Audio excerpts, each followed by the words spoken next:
आप सभी को राधे राधे। हम लोग फिजिक्स का टॉपिक बल, गति एवं गति के नियम से संबंधित रेलवे में जो भी सवाल पूछा गया है उसे कंप्लीट कर रहे हैं।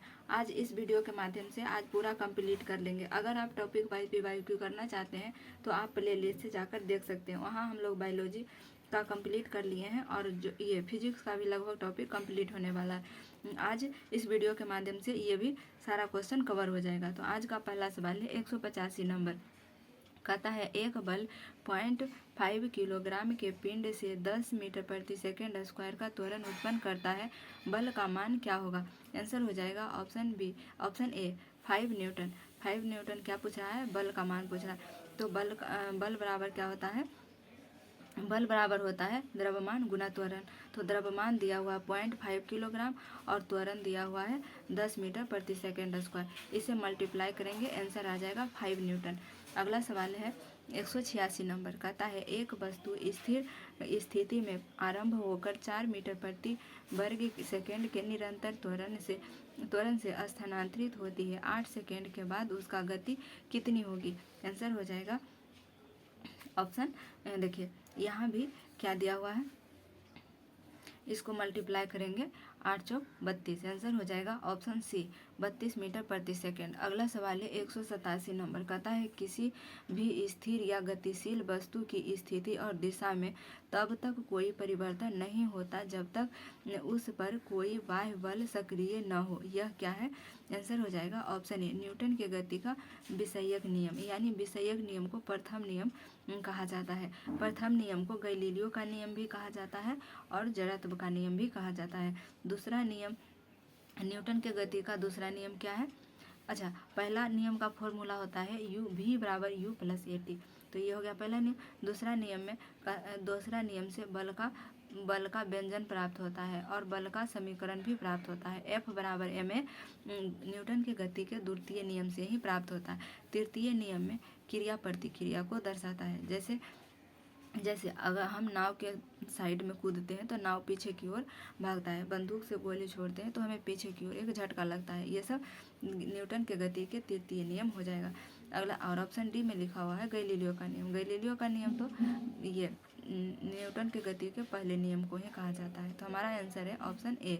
अगला सवाल है 188 नंबर। कहता है गति का पहला समीकरण किसके बीच संबंध दर्शाता है? आंसर हो जाएगा ऑप्शन सी वेग और समय।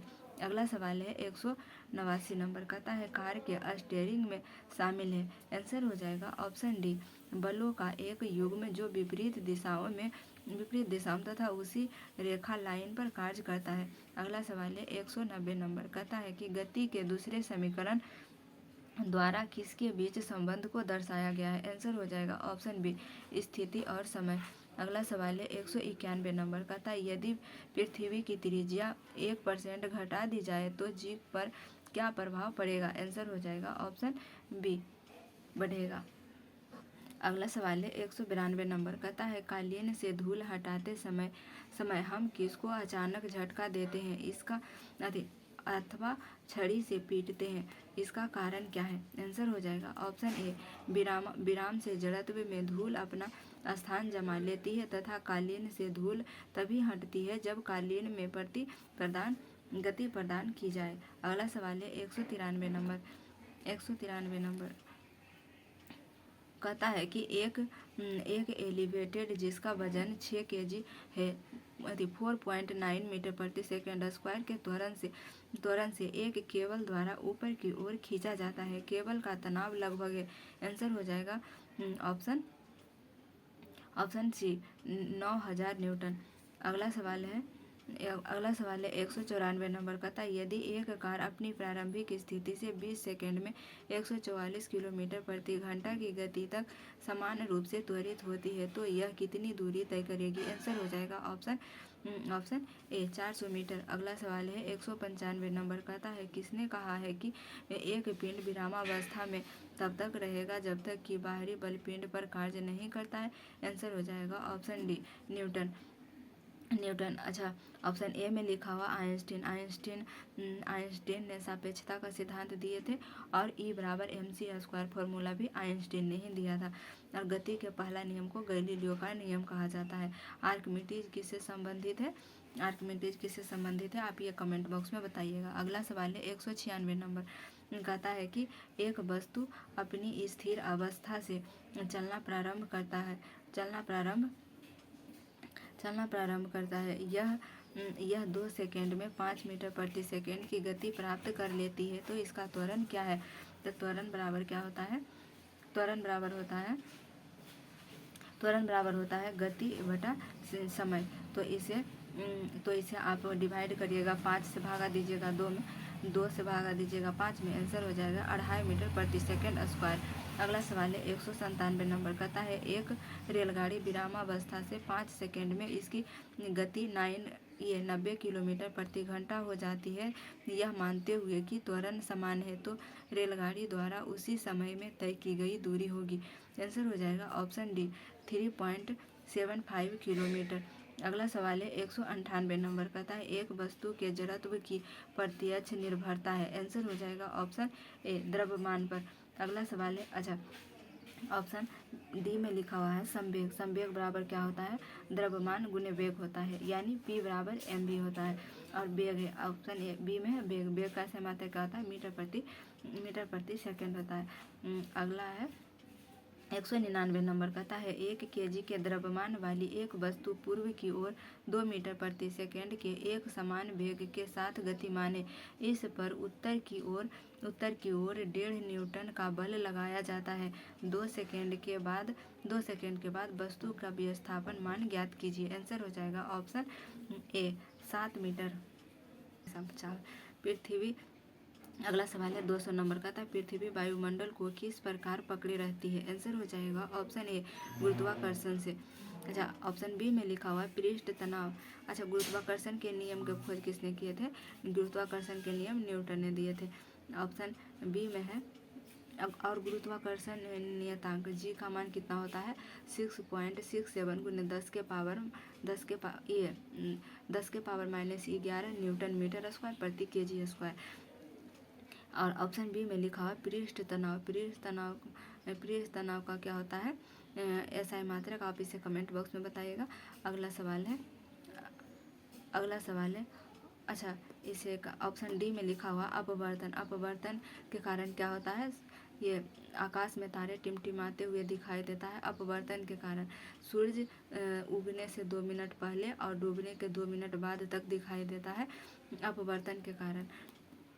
और क्या अपवर्तन के कारण होता है, अपवर्तन के कारण ही ये जो पानी में जो छड़ी तिरछा दिखाई देता है और सिक्का ऊपर उभरा हुआ दिखाई देता है, अपवर्तन के कारण ही।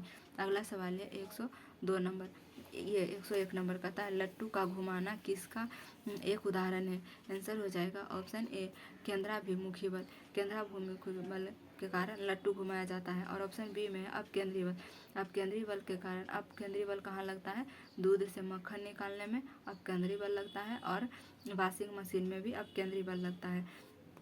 अगला ये ऑप्शन डी में है घर्षण क्या करता है, घर्षण का काम है गति का विरोध करना। अगला सवाल है 102 नंबर, कहता है जड़त्व का नियम सर्वप्रथम किसने दिया था। आंसर हो जाएगा ऑप्शन ए गैलीलियो ने। अगला सवाल है, और ये न्यूटन ने ये दृश्य प्रकाश के सिद्धांत के बारे में किसने दिया था, न्यूटन ने दिया था। न्यूटन गुरुत्वाकर्षण के नियम भी दिए थे, और फिजिक्स के जनक भी न्यूटन को ही कहा जाता है। और ऑप्शन अगला सवाल है 223 नंबर का था यदि किसी गतिमान वस्तु पर कोई बल आरोपित नहीं है तो वह किसके कारण रुक जाएगी। आंसर हो जाएगा ऑप्शन सी घर्षण बल के कारण। अगला सवाल है 204 नंबर का था पृथ्वी की सतह पर किसी वस्तु का भार 9.4 न्यूटन है, इसका द्रव्यमान कितना है। आंसर हो जाएगा ऑप्शन बी 3 kg। अगला सवाल है 205 नंबर कहता है निम्न में से कौन सी स्थिति समय का समीकरण स्थिति समय संबंध समीकरण है। आंसर हो जाएगा ऑप्शन डी एस बराबर ut plus half AT square. S मतलब होता है दूरी यानी विस्थापन, यू का मतलब प्रारंभिक वेग, टी का मतलब समय, ए का मतलब हो जाएगा गुरुत्वीय त्वरण। अगला सवाल है 206 नंबर का था गुरुत्वाकर्षण नियमों के आविष्कारक कौन थे। तो आंसर हो जाएगा ऑप्शन बी न्यूटन। अगला सवाल है अच्छा फैराडे ने क्या किए थे, फैराडे खोज किए थे एडिसन बल्ब की खोज किए थे। और फैराडे ने फैराडे क्या किए थे, विद्युत चुंबक से बिजली की आविष्कार किए थे। कौन, फैराडे। अगला सवाल है 207 नंबर का था, घर्षण बल डैश कार्य करता है। आंसर हो जाएगा ऑप्शन डी, बल की दिशा के विपरीत। घर्षण बल क्या करता है, विपरीत दिशा में कार्य करता है। अगला सवाल है 208 नंबर का था, एक लड़के का भार पृथ्वी पर 600 न्यूटन है, तो इसका चंद्रमा पर भार होगा। चंद्रमा पर भार होता है पृथ्वी के भार का 1/6 यानी छठा भाग होता है। तो जब हम इसे 600 न्यूटन को 6 से जब डिवाइड करेंगे तो आंसर आ जाएगा ऑप्शन डी, 100 न्यूटन। अगला सवाल है 209 नंबर का था, निम्न में से कौन समान त्वरित गति का समीकरण नहीं है। आंसर हो जाएगा ऑप्शन सी माइनस भी माइनस यू बटा ये गति का समीकरण नहीं है। बाकी v बराबर u प्लस ए टी ये पहला समीकरण है। और दूसरा गति का दूसरा समीकरण होता है 2as बराबर v square minus you square. और तीसरा होता है s बराबर U T plus half A T square. तो ये सब होता है और सी नहीं होता है। अगला सवाल है 210 नंबर का था, रेखीय संवेग संरक्षण बराबर है। आंसर हो जाएगा रेखीय संवेग संरक्षण बराबर है। तो ऑप्शन ए में लिखा न्यूटन के गति के प्रथम नियम की, द्वितीय नियम की, तृतीय नियम। तो आंसर हो जाएगा ऑप्शन डी, इनमें से कोई नहीं। अगला सवाल है 211 नंबर का था, घर्षण द्वारा किए गए कार्य का क्षय नहीं होता है बल्कि डैश का ऊर्जा के रूप में परिवर्तित हो जाता है। आंसर हो जाएगा ऑप्शन ए, तापीय। अगला सवाल है 212 नंबर का था, एक अंतरिक्ष यात्री पृथ्वी तल की तुलना में चंद्रमा तल पर अधिक ऊंची छलांग लगा सकता है क्योंकि। आंसर हो जाएगा ऑप्शन सी, चंद्र तल पर गुरुत्वाकर्षण बल पृथ्वी तल की तुलना में अति अल्प होता है, मतलब बहुत कम होता है। अगला सवाल है 213 नंबर का था, एक बस विश्राम अवस्था में से चलना शुरू करती है और नियत त्वरण से एक पहाड़ी से उतरती है। यदि 10 सेकंड में 200 मीटर की दूरी तय करती है तो इसका त्वरण क्या होगा। आंसर हो जाएगा ऑप्शन ए, 4 मीटर प्रति सेकंड स्क्वायर। अगला सवाल है 214 नंबर का था, पृथ्वी का भार उस लिफ्ट में अधिक होगा जो ऊपर की ओर त्वरित होता है। ऊपर जाने पर लिफ्ट का वेग बढ़ जाता है, यानी ऊपर जाने पर लिफ्ट का भार अधिक होता है और जब लिफ्ट नीचे आती है तो उसका भार कम होता है। अगला सवाल है 215 नंबर का था, एक वस्तु पुराने मॉडल की पेंडुलम घड़ी की कार्य पद्धति पूरी तरह से डैश करती थी। आंसर हो जाएगा ऑप्शन ए, मैकेनिकल। अगला सवाल है 216 नंबर का था, न्यूटन प्रति किलोग्राम मात्रक है। आंसर हो जाएगा ऑप्शन ए, त्वरण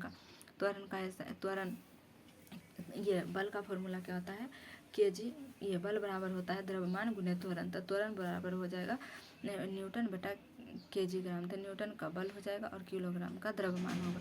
अगला सवाल है 217 नंबर का था, ब्रेक लगाने पर एक कार मुख्य रूप से डैश बल के कारण रुक जाता है। आंसर हो जाएगा ऑप्शन सी, घर्षण बल के कारण रुक जाता है।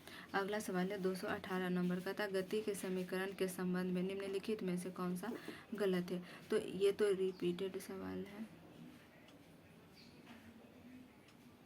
इसका आंसर हो जाएगा ऑप्शन ए। अगला सवाल है 219 नंबर का था, किसी पिंड का वेग समरूप कहा जाता है तब जब। आंसर हो जाएगा ऑप्शन सी, वेग का मान और दिशा दोनों नियत हो।